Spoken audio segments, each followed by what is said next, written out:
saya untuk membawa dokumen ini. Skripsinya tidak patut dan tidak layak. Skripsinya kita berani main 99,9% itu adalah palsu.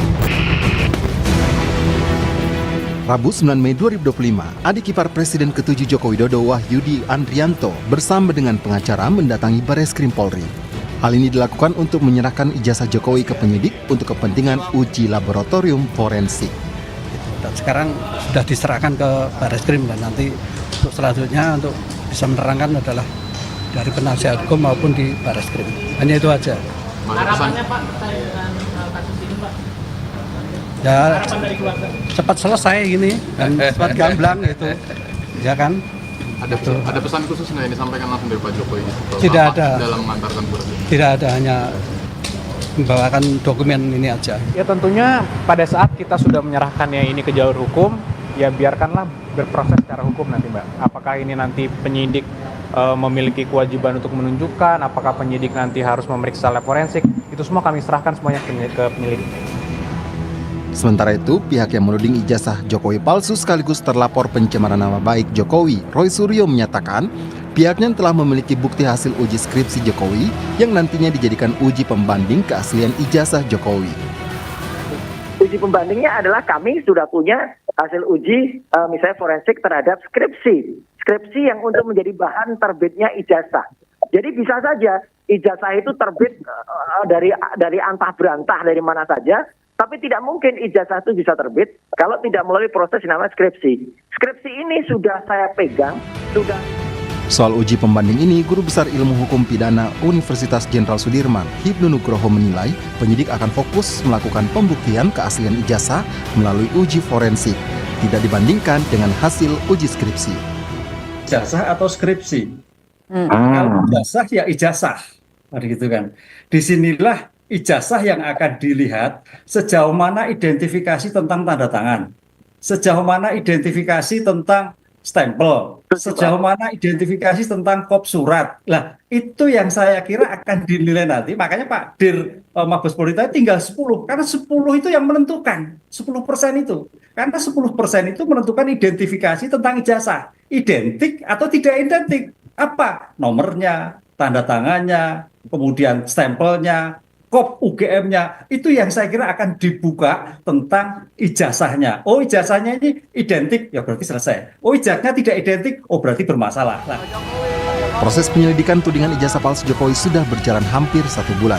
Bareskrim sudah memeriksa 31 saksi dan mengambil 7 sampel ijazah rekan-rekan SMA dan kuliah Jokowi di UGM.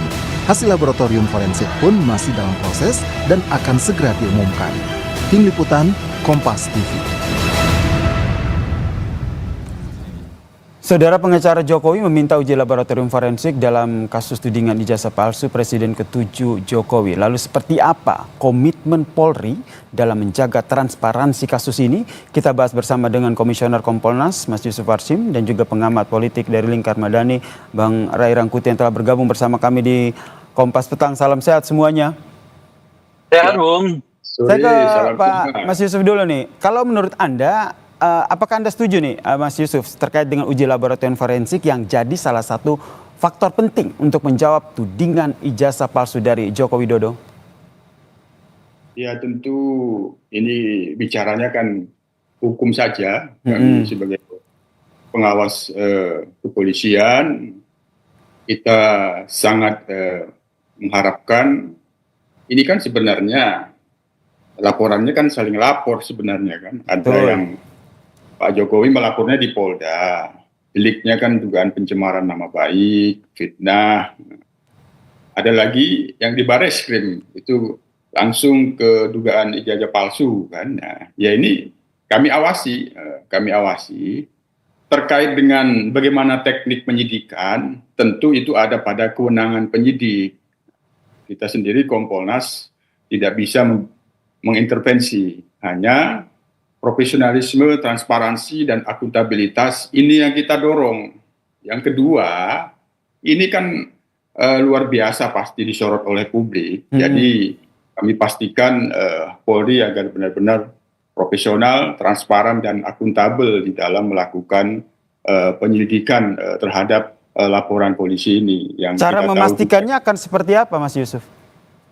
ya kita awasi, dan publik juga mengawasi, termasuk Bung Rai juga mengawasi, Bung Nasir juga mengawasi. Ini kita awasi betul profesionalismenya, sepakat. Ini ujian transparansi. Jadi transparansi ini kita pastikan benar-benar terwujud. Ya apapun hasilnya ya harus dipercaya nantinya. Hanya sekali lagi kaitannya dengan soal uji lab forensik itu teknik penyidikan, ya, kita serahkan sepenuhnya kepada penyidik. Yang penting bahwa semua yang dilaporkan itu dilakukan proses yang benar sesuai dengan SOP, dikumpulkan bukti-buktinya, apa yang dilaporkan oleh Pak Jokowi di Polda Metro Jaya. Begitu juga yang ada di Bareskrim, ya juga dikumpulkan bukti-buktinya, apakah ada peristiwa pidana atau bukan. Apabila memang hasilnya tidak ada, ya segera diberikan kepastian, ataupun nanti ada, ya segera diproses lebih lanjut. Itu yang kita dorong sebagai akuntabilitas dan transparansi,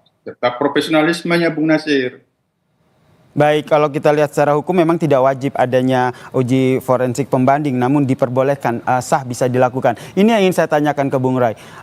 Bung Rai Rangkuti, sebenarnya seberapa penting ketika uji laboratorium forensik ini sudah dilakukan oleh Polri dan perlu ada pembandingnya, sehingga betul-betul ada transparansi di situ, sehingga ketika uji laboratorium forensik ini keluar dari Polri, tidak ada lagi gejolak-gejolak ataupun dinamika politik yang terjadi selanjutnya.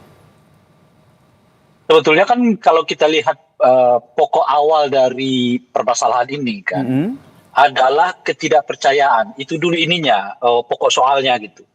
Kalau sekiranya sejak dari awal kepercayaannya tumbuh di tengah masyarakat, saya kira sejak ada pengakuan dari UGM saja pun orang sudah merasa bahwa ini selesai. Gitu. Sudah ada pengakuan dari UGM sebagai instansi yang mengeluarkan ijazah itu gitu. Tapi karena memang sejak dari awal orang berada dalam posisi ragu pada pengakuan demi pengakuan, itulah berkembang sampai saat ini gitu. Ditambah pada kenyataannya ya orang melakukan analisis fisik terhadap ijazah yang dimaksud. Apakah itu ponnya, apakah itu tahunnya, apakah itu cara nulisnya, termasuk di dalamnya foto dan sebagainya itu. Berangkat dari itu semua orang membuat semacam kesimpulan bahwa ada perbedaan antara ijazah yang diakui dikeluarkan oleh UGM itu dengan ijazah yang di tangan Pak Jokowi yang berkembang di tengah masyarakat ini gitu. Lalu setelah itu ya kemudian ada upaya untuk meminta UGM mengeluarkan secara fisik. Tapi kan seperti disampaikan oleh UGM bahwa ijazah itu milik individu-individu. UGM sendiri tidak menyimpan fisiknya, dan inilah sekarang yang di tangan Pak Jokowi. Nah, kalau orang mendasarkan diri pada temuan-temuan mereka pada fotokopi ijazah yang berkembang yang dianalisa itu, lalu sekarang itu yang bawa diuji di di lab gitu. Saya kira ada dua di sini nih. Hal pertama adalah uji lab itu sesuatu yang mungkin sulit untuk dihindari. Sebab meskipun sudah dilakukan oleh kepolisian melakukan perbandingan ya, sehingga saya 7-8 ijazah oleh Bareskrim untuk membandingkan antara ijazah yang dikeluarkan di tahun yang sama, kemudian juga di fakultas yang sama, jurusan yang sama. Tapi lagi-lagi ya kan justru itulah yang harus dibuktikan antara dua ijazah yang berkembang atau 7 atau 8 ijazah dengan ijazah yang ada di tangan Pak Jokowi itu gitu ya. Nah ini yang harus diuji lab ya. Oleh karena itu saya lihat uji lab ini semacam keniscayaan yang mau tidak mau harus dilakukan gitu. Lagi memang persoalannya adalah kalau kemudian uji labnya sudah dilakukan, terus masyarakat tetap tidak percaya. Nah ini yang harus diantisipasi dari awal pihak kepolisian. Kemarin sehingga saya di acara yang sama seperti ini, saya menyampaikan, jadi kata-kata transparansi itu bisa saja dimaknai dengan melibatkan partisipasi publik dalam hal uji lab itu. Gunanya apa? Gunanya untuk menghilangkan keraguan. Kalau nanti misalnya kepolisian sudah membuat kesimpulan hasil uji lab yang dilakukan sendiri oleh kepolisian gitu, dan saya punya pandangan mungkin itu juga akan diragukan, tapi kalau melibatkan pihak-pihak lain yang tentu melalui prosedur persyaratan administrasi macam-macam yang bisa saja dibicarakan. Berarti menurut gitu. Bang Ray Rangkuti ini perlu melibatkan pihak lain sehingga ketika hasil uji lapor itu keluar tidak ada keraguan di publik. Menurut Anda bagaimana? Saya kira Mas begitu. Yusuf? Gimana? Menurut Anda bagaimana tadi seperti yang disampaikan oleh Bung Ray? Perlu ada uji pembanding, tidak hanya dilakukan oleh Polri, tapi ada pihak luar yang dilibatkan sehingga ketika uji lapor itu keluar tidak ada keraguan dari publik. Ya itu tadi yang saya sampaikan, ini sebenarnya teknik penyidikan. Terkait dengan uji lab itu sendiri juga hasilnya itu dalam bentuk alat bukti keterangan ahli. Ahli lah yang menjelaskan bagaimana hasil laboratorium forensik itu.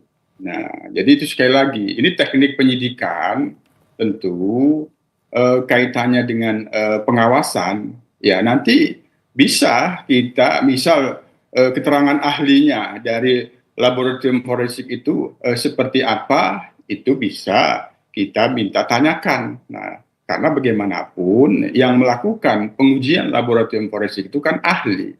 Dan bagaimana hasilnya untuk menjadi alat bukti itu adalah keterangan ahli forensik itu. Nah, ini yang saya maksud tadi teknik penyidikan.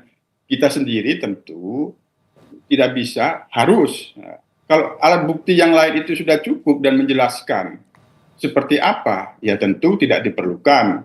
Tapi apabila memang itu dalam proses misalnya nanti ada pelimpahan proses ini ke penyidikan, memang ada peristiwa pidana, terus ada petunjuk jaksa penuntut umum misalnya seperti itu, perlu dilakukan lab forensik. Nah, tapi sekali lagi kebutuhan untuk lab forensik itu sepenuhnya ada pada teknik penyidikan sebagai bentuk kepastian agar tidak ada keraguan-raguan. Ya saya kira Polri bisa melakukan itu, tapi bagaimana nanti prosesnya ya kita tunggu, itu akan berada dalam keterangan si ahli yang melakukan forensik. Kalau Bung Ray sendiri melihatnya seperti apa? Keraguan dari publik ini muncul apakah karena memang masih ada ketidakpercayaan dalam mengusut kasus ini secara tidak transparan yang dilakukan oleh Polri karena memang yang diusut ini adalah kasus dari Presiden ke-7 Joko Widodo atau seperti apa? Ya, lebih besar dari sekedar tidak percaya pada kajian lah katakan begitu atau penyelidikan pihak kepolisian.